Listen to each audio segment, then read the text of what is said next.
Assalamualaikum warahmatullahi wabarakatuh. Halo semuanya, perkenalkan nama aku Suci Rahmadita Putri. Aku di sini akan menjadi moderator presentasi pada kali ini. Aku di sini nggak sendirian, aku bersama 7 teman-teman aku. Yang pertama ada Kansa Nurajima, yang kedua ada Anissa Nur Afifah, yang ketiga ada Muhammad Tahri, yang keempat ada M. Tajudin, yang kelima ada Putih Fatira, yang keenam ada Rika Rahayu, yang ketujuh ada Siti Nur Anissa. Baik, lanjut aja ke materinya. Di sini kita akan mempresentasikan berkompetisi dalam kebaikan. Apa itu kompetisi dalam kebaikan? Kompetisi dalam kebaikan diartikan yaitu berlomba-lomba dalam berbuat kebaikan. Dalam Al-Quran, hal ini disebut dengan fastabiqul khairat. Kompetisi dalam kebaikan ada dua macam. Yang pertama ada berupa ibadah, yaitu hablum minallah. Yang kedua ada muamalah, yaitu hablum minannas. Contoh dari berupa ibadah yaitu hablum minallah seperti melaksanakan sholat berjamaah dalam tepat waktu dan melaksanakan baca Al-Quran bersama. Yang kedua ada berupa muamalah, yaitu seperti contohnya ikut membangun masjid bersama. Dan jika kompetisi itu adalah perlombaan, maka contohnya itu seperti lomba MHQ, lomba kaligrafi, dan lain sebagainya. Bahwa kompetisi dalam kebaikan ini harus dijalankan sesuai prinsip etika dan fair play. Hal ini berarti bahwa peserta harus berusaha dalam mencapai tujuan mereka tanpa harus merugikan orang lain. Dan lanjut ada dalil-dalil yang akan dibacakan oleh teman-teman aku. Di sini aku mau menganalisis Quran Surah Al-Baqarah ayat 148. Pertama-tama aku bakal membacakan dulu ayatnya. A'udzu billahi minasyaitonir rajim. Bismillahirrahmanirrahim. Walikulli wijhatun huwa muwalliha fastabiqul khairati aynama takunu ya'ti bikumullahu jami'a. Innallaha ala kulli syai'in qadir. Shadaqallahul azim. Oke, selanjutnya aku bakal ngejelasin ayat yang sudah aku bacakan tadi. Jadi ayat tersebut menjelaskan tentang Quraisy Shihab menyatakan bahwa Allah Subhanahu wa taala memerintahkan kaum Yahudi untuk berkiblat ke Baitul Maqdis dan umat yang lain melalui nabi dan rasulnya untuk menghadap ke arah tertentu. Namun dalam ayat ini Allah Subhanahu wa taala memerintahkan umat Islam untuk mengarah ke Ka'bah dan berlaku untuk semua umat. Perintah ini sekaligus membatalkan perintah Allah Subhanahu wa taala yang sebelumnya, termasuk untuk Nabi Muhammad SAW yang sebelumnya menghadap ke selain Ka'bah pada saat sholat. Hal yang penting dalam pengarahan kiblat ini adalah menghadapkan hati langsung kepada Allah Subhanahu wa taala. Yang kedua, ayat Quran yang bersangkutan yaitu Quran surat Fatir surat ke-35 ayat 32 yang saya akan bacakan. A'udzubillahi minasyaitonirrajim. Bismillahirrahmanirrahim. Summa awrasnal kitabal ladzina staifana min ibadina faminhum dzalimun li nafsihi wa minhum muqtasid wa minhum sabiqun bil khairati biidznillah dzalika huwal fadlul kabir. Yang artinya, kemudian kitab itu kami wariskan kepada orang-orang yang kami pilih di antara hamba-hamba kami. Lalu di antara mereka ada yang mendolimi diri sendiri, ada yang pertengahan, ada yang lebih dahulu berbuat kebaikan dengan izin Allah. Yang demikian itu adalah karunia yang besar. Quran surat Fatir surat ke-35 ayat 32. Penjelasan ayat ini menerangkan bahwa Allah Subhanahu wa taala menurunkan kitab Al-Qur'an kepada Rasulullah sebagai pedoman hidup umatnya. Namun dalam realita kehidupan umat Islam ada berbagai macam sikap yang mengambil dalam Al-Qur'an sebagai pedoman hidup.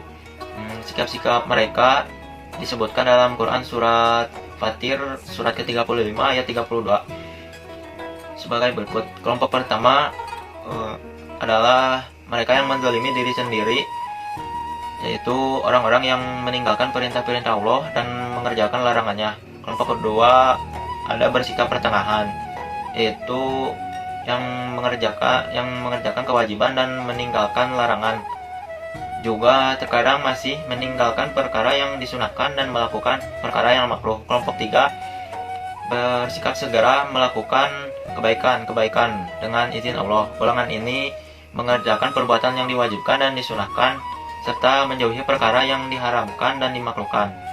Imam Ar-Razi menafsirkan bahwa dolimun nafsi adalah orang-orang yang berbuat banyak kesalahan, sedangkan muktasid adalah orang-orang yang seimbang dalam membuat kesalahan atau kebaikan.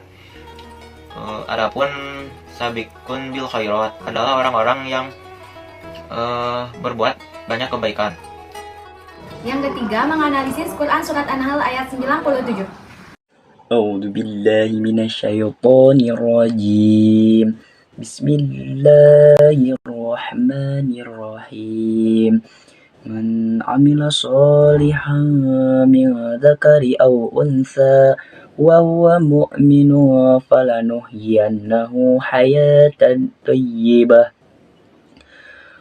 ولنجزينهم أجرهم بأحسن ما كانوا يعملون, yang artinya barang siapa yang mengerjakan kebajikan, baik itu laki-laki maupun itu perempuan, dalam keadaan beriman, maka pasti akan kami berikan kehidupan kepadanya yang baik, dan akan kami beri balasan dengan pahala yang lebih baik dari apa yang telah mereka kerjakan.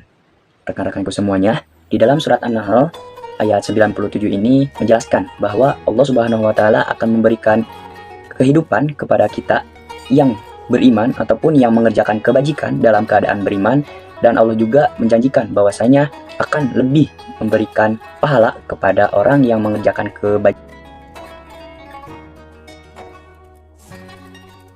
Selanjutnya ada pembahasan hadis riwayat Imam Bukhari.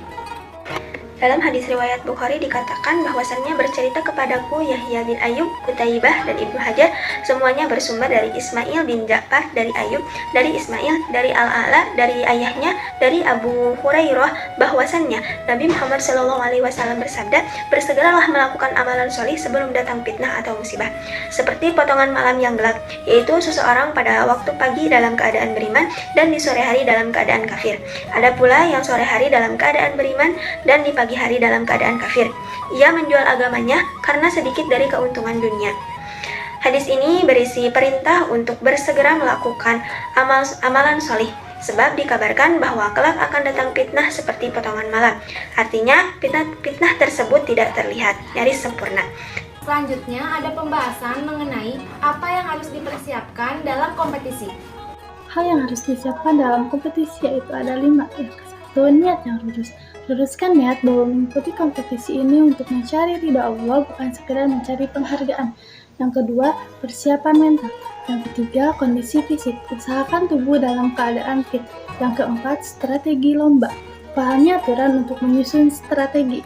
Dan kelima, doa dan tawakal.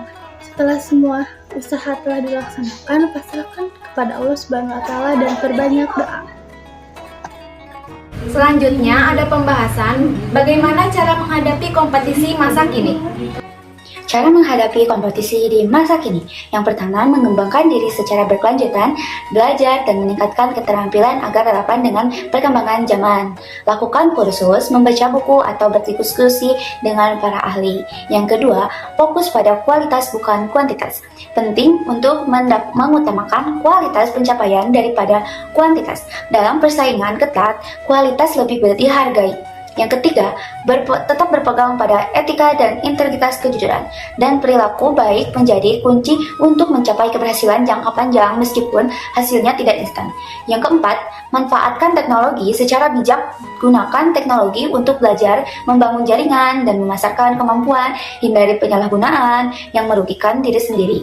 Yang kelima, berfokus pada tujuan yang lebih besar. Fokus pada tujuan yang lebih besar seperti mendapatkan ridha Allah dan berbuat baik kepada sesama manusia. Dengan menerapkan cara-cara ini, kita dapat bersaing secara sehat sekaligus menjadi pribadi yang lebih baik. Selanjutnya ada pembahasan mengenai konsep kompetisi dalam Fastabiqul Khairat. Bagaimana menghadapi kompetisi masa kini? Yang pertama, itu luruskan niat. Kita berniat untuk mencari keridhaan Allah, bukan hanya sekedar ingin dipuji oleh orang lain. Yang kedua, yaitu jadikan motivasi, bukan persaingan. Jadikanlah motivasi untuk meningkatkan kualitas, bukan malah iri ataupun menyaingi dengan niat yang salah. Yang ketiga, yaitu evaluasi diri dan berbanyak istighfar. Setelah berbuat kebaikan, hendaklah kita untuk tetap rendah hati dan juga introspeksi apakah sudah dilakukan dengan niat yang benar. Memperbanyak istighfar juga dapat menjaga hati dari perbuatan sombong dan riya. Sebelum menghadapi kompetisi, apa sih yang harus disiapkan? Yang pertama, persiapan niat yang ikhlas. Pastikan semua kebaikan yang dilakukan itu benar-benar untuk mencari keridhaan Allah, bukan sekedar untuk menerima pujian ataupun sekedar gengsi. Yang kedua yaitu menanamkan kebiasaan berbuat baik dalam kehidupan sehari-hari. Jadikanlah kebaikan sebagai bagian dari gaya hidup, bukan sekedar proyek sekali. Yang ketiga yaitu doa dan tawakal. Selalu berdoa agar diberi kekuatan untuk istiqomah dalam kebaikan. Jangan khawatir dengan hasil, serahkanlah kepada Allah karena tugas kita hanya berusaha. Mungkin cukup sekian yang kami sampaikan, kurang lebihnya mohon dimaafkan.